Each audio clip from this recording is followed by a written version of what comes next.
আমরা দুনিয়ায় কেন আসছি এই উত্তর জানা আছে আপনাদের? কথা বলে না দেখেও। আপনারা কথার জবাব না দিলে আমি অল্প কয়েক মিনিট কথা বলে চলে যাব।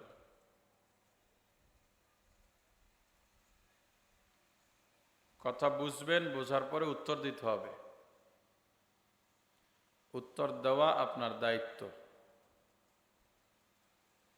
দুনিয়ায় কেন আসছি? আল্লাহর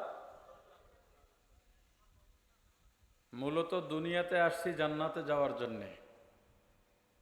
দুনিয়াতে কেন আসছি বলেন সবাই? নাকি জান্নাতে যাইতে চান না? আমরা ছিলাম কোথায় জানেন? বলে না। আবার যেতে চাই কোথায়? জান্নাত থেকে যদি জান্নাতেই থাকি, দুনিয়ায় আল্লাহ কেন পাঠাইলেন? জান্নাতে তো ছিলামই। আসলে দুনিয়ায় আল্লাহ পাঠাবেন আমাদেরকে। হযরত আদম আলা নবিয়ান আলাইহি সালাতু ওয়াসসালামকে আল্লাহ বললেন, ওই গাছের কাছে যাইও না।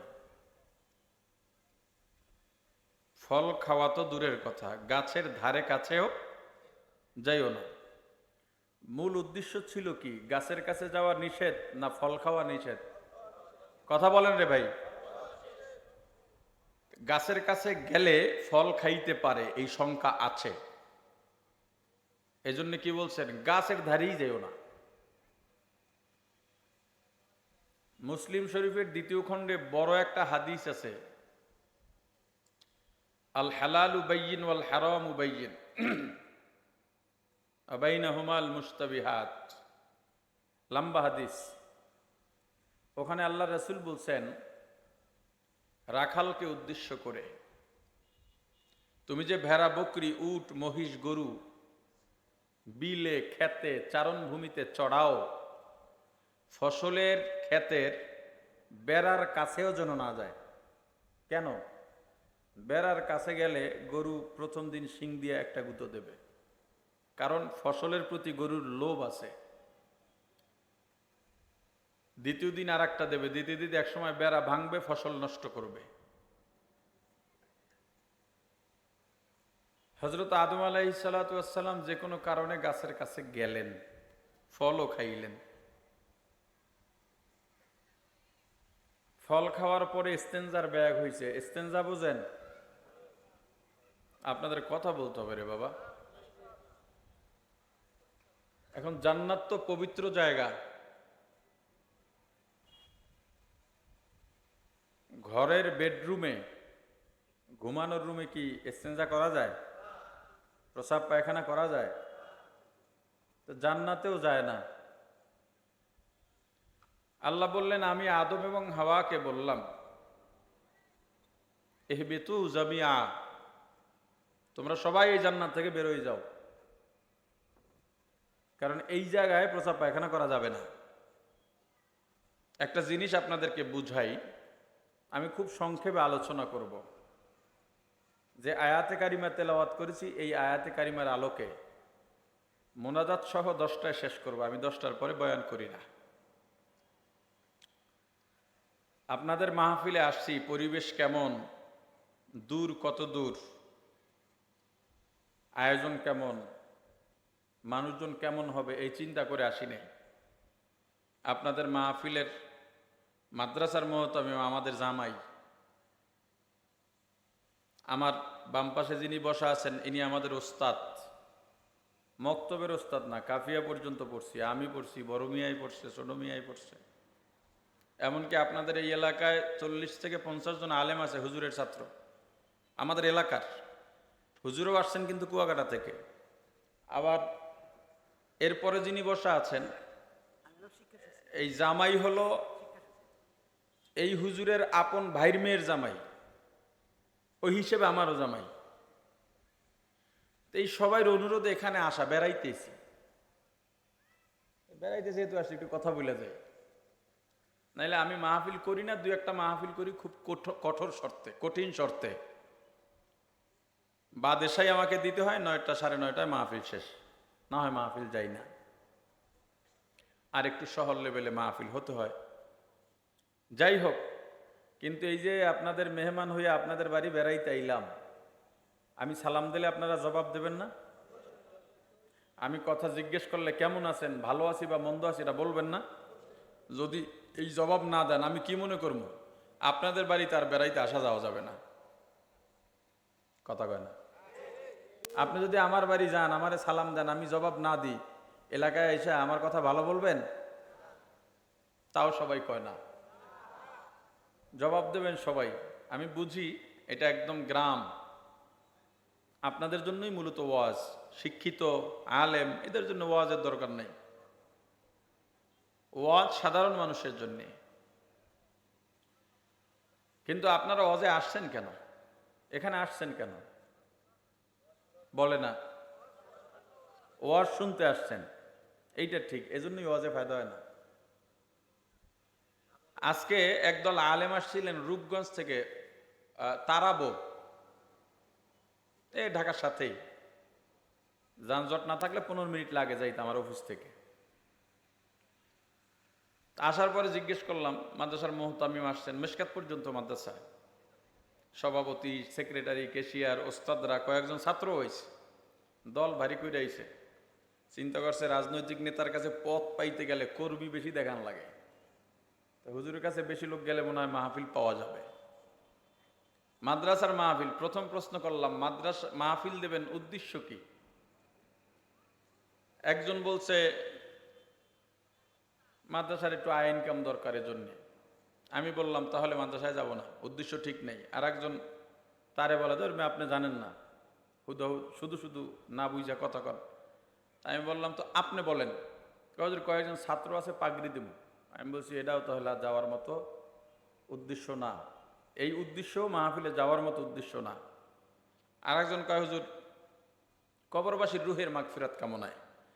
কবরবাসীর রুহের মাগফিরাত কামনায় মাহফিল লাগবে কি লেগে? এটা তো এই জায়গায় বসেও পারি, ওই দুনিয়ার আর এক মাথায় বসেও পারা যায়, কি যায় না? কথার জবাব দিতে হবে, বলছি যায় কি না?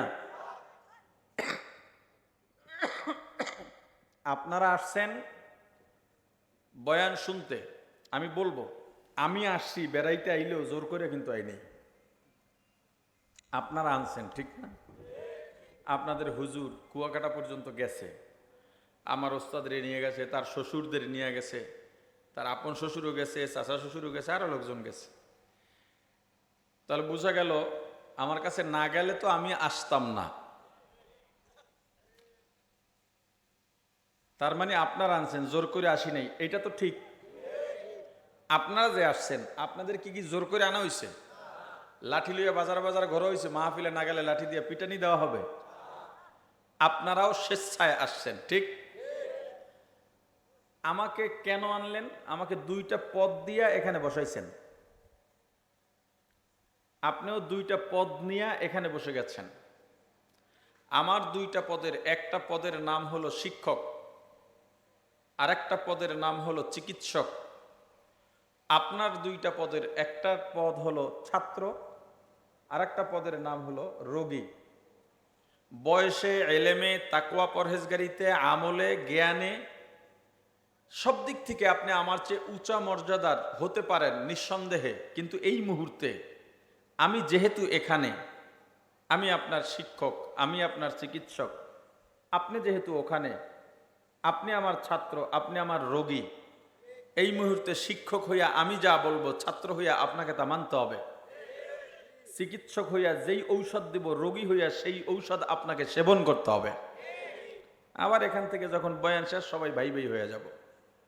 কিন্তু এই মুহূর্তটার একটা আলাদা সম্পর্ক তৈরি হয়ে গেছে এখানে, কথা বলে না? আচ্ছা, রুহের মাগফিরাতের জন্য কি মাহফিলের প্রয়োজন আছে কোনো? রুহের মাগফিরাতের জন্য যে কোনো জায়গায় দোয়া করা যায়, এখন আর কথা বলে না। তো তাদেরকে বললাম ঠিক আছে, আপনার আয়োজন করেন, ছাত্রদের পাগড়ি দেবেন, অভিভাবক ডাকেন, ছাত্র, শিক্ষক, এলাকাবাসী ডাইকে মাদ্রাসার মধ্যে পাগড়ি দিয়ে দেন, দরকার আপ্যায়ন টাপ্যায়ন করাই দিয়ে। রুহের মাগফিরাত ওটাও নিজেরা বসে দোয়া দুরুদ পড়া কবরবাসীদের উপরে বক্সাইয়া দেন। আর মাদ্রাসার কালেকশনের জন্য মাহফিলকে ব্যবহার কেন করতে হবে? আপনার এলাকার দান করার মতো সামর্থ্যবান যারা আছে তাদেরকে একদিন দুপুরে খাবারের দাওয়াত দেন, ভালোভাবে দেন, সম্মানের সাথে দাওয়াত দিয়া একটু খাওয়া দাওয়া করান। আর ওই সময় হাজত বলেন আমার মাদ্রাসায় এইটা দরকার, টাকা চাইয়েন না, বললেন না আপনারা আমাদেরকে দেন, শুধু এইটা বললেন আমাদের এটা দরকার, আপনারা খেয়াল রাখেন, দোয়া করেন, সবাই দেখবেন দিয়া যাবে। মাহফিলকে লিল্লাহে তাআলা করেন। যেখানে দাওয়াত শব্দ আছে আর যে আলোচনা করবেন সে যদি নিজেকে দায়ী মনে করে, সেখানে অন্য কোনো উদ্দেশ্য থাকবে না, একমাত্র রেজায়ে মাওলা থাকবে, অন্য কোনো স্বার্থ এখানে থাকতে পারে না। কথা বুঝছেন?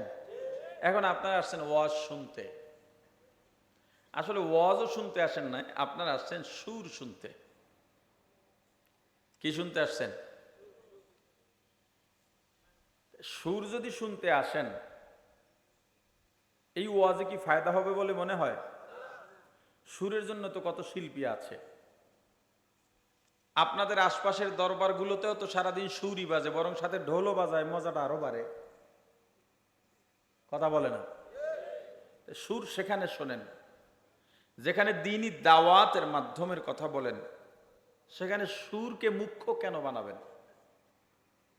সুর অপরাধ বলতেছি না, সুরকেই উদ্দেশ্য বানানোটা অপরাধ বলতেছি।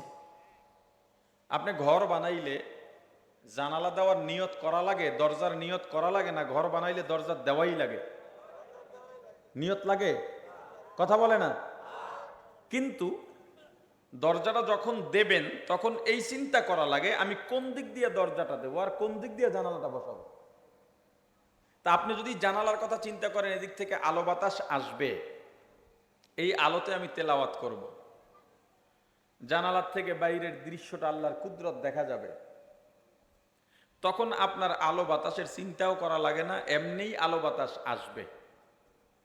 আর শুধু নিয়তের পরিবর্তনের কারণে আপনার জানালাটাও তখন ইবাদত হয়ে যাবে, দরজা বানানোটাও ইবাদত হয়ে যাবে। ঘর বানাইছেন আমার বিবি পর্দায় থাকবে, পর্দায় থেকে সন্তানকে দুধ পান করাবে, এখানে তারা নামাজ পড়বে, আমার ছেলেমেয়েরা দিন শিখবে, ঘরে এসে একটা জায়গায় থাকবে, নিয়তের কারণে ওই ঘরটাও তখন দিন হয়ে যাবে। কথা বুঝেন নাই? মাহফিল যখন আপনি দ্বীনি উদ্দেশ্যে করবেন,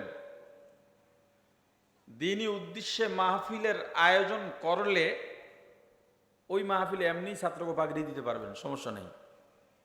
ওই মাহফিলে এমনি রুহের মাগফিরাত হবে। কথা বলে না? আপনি চাইলে সেখানে মাদ্রাসার জন্য কিছু চাইতেও পারবেন, কিন্তু আপনি তো উদ্দেশ্যে গরমিল বানায় ফেলাইছেন। আপনি যদি মাহফিলে এই নিয়ত করে আসতেন আমি তো দিন শিখতে পারি নাই, আমার কিছু শেখা দরকার। ওলামায়ে কেরাম আসেন, বছরে একবার এক দুইটা মাহফিলের আয়োজন হয়, তারা বয়ান করবেন, এখান থেকে আমি যা জানি না তা জেনে আমল করব, এই নিয়ত করে যদি আসতেন, নিয়ত করার সাথে সাথে আপনি দিন শেখার ছাত্র হয়ে যাইতেন। আর যে দিন শেখার ছাত্র হয়, আল্লাহ রাসূল বলছেন তার পায়ের নিচে আল্লাহর রহমতের ফিরিস্তারা, নূরের ফিরিস্তারা তাদের পাখা বিছায় দেন। এই নিয়ত অবস্থায় মারা গেলে আল্লাহর রাসূল বলছেন শহীদি মর্যাদা পাইয়া মরে, এবং আসমানের নিচে জমিনের উপরে এই ব্যক্তির থেকে ভালো ব্যক্তি আর কেউ হয় না। আলোচনায় বসার পরে قال النبي صلى الله عليه وسلم مجلس فقه خير من عبادة 60 سنة أو كما قال النبي عليه الصلاة والسلام। আল্লাহ রাসূল বলছেন যেই মজলিসে দিন শেখার জন্য তুমি যাও আর দিন শেখার আলোচনা হয়, ওই মজলিস 60, 70, 80 বছর নফল ইবাদতের থেকে উত্তম।